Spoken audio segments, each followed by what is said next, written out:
सबसे पहले आप सबको हमारे 74वें गणतंत्र दिवस की बहुत बहुत बधाई और शुभकामनाएं।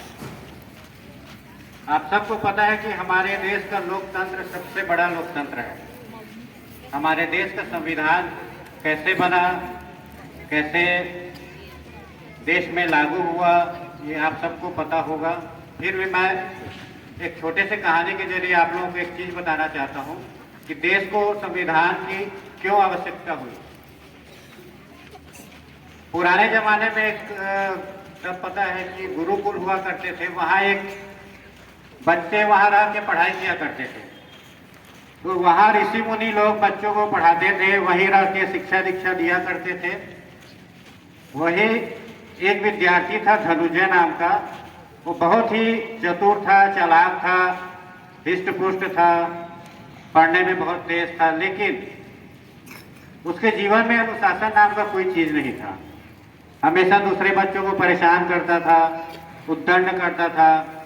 तो उस सब चीज से परेशान होकर उनके ऋषि जी ने उसको बुलाकर एक बात कही कि उनके गुरुकुल के पास एक नदी बहा करती थी। उन्होंने उसको एक काम दिया कि जा धनुजय, इस नदी को तू बांध दे, इसका बहाव रोक दे।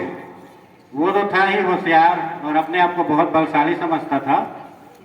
उसने गया और छोटे छोटे कंकड़ पत्थरों से नदी को बांधने की कोशिश किया, लेकिन नदी की बहाव इतनी तेज थी कि छोटे छोटे कंकड़ पत्थर उसके सामने रुक भी नहीं पाए।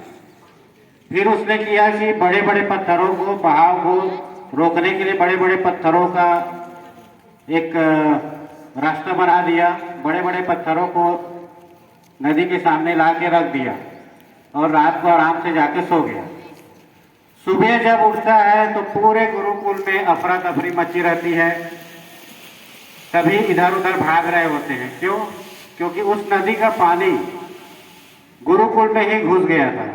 पूरा गुरुकुल पानी से भरा हुआ था, कोई वहां बैठ नहीं पा रहा था, सब अपने अपने जगह से इधर उधर जा रहे थे। उसको देखकर गुरुजी ने उसको बुलाया और बोला, बेटा धनुजय, हमने कहा था नदी के बहाव को रोकने के लिए, तुमने ये क्या कर दिया? नदी के बहाव को रोकने की कोशिश करके तुमने हमारे गुरुकुल को खराब कर दिया। फिर उसको बोले कि जा इसको ठीक कर और बहुत अच्छे से करना और इसमें किसी की मदद नहीं लेनी है। धनुजय गया, दिन भर मेहनत किया, शाम को फिर से उस नदी को बहाने से रोकने के लिए पत्थरों का टीला बनाया और आकर वापस चुपचाप गुरुकुल में सो गया। गुरुकुल में यहाँ पानी आना तो बंद हो गया और वो बहुत खुश थे इससे। दूसरे दिन सुबह जब जाकर सब उठते हैं तो देखते हैं कि पास के गांव वाले पूरे गुरुकुल के घर के आसपास, गुरुकुल के आसपास गांव वाले आकर गुरुकुल वाले ऋषि को बोलते हैं कि आपके शिष्य ने ऐसा कर दिया कि हम पानी का जो बहाव है, नदी का जो बहाव है, वो हमारे गांव में चला गया। अब हम कैसे करें? गुरुकुल के सभी विद्यार्थी परेशान हुए।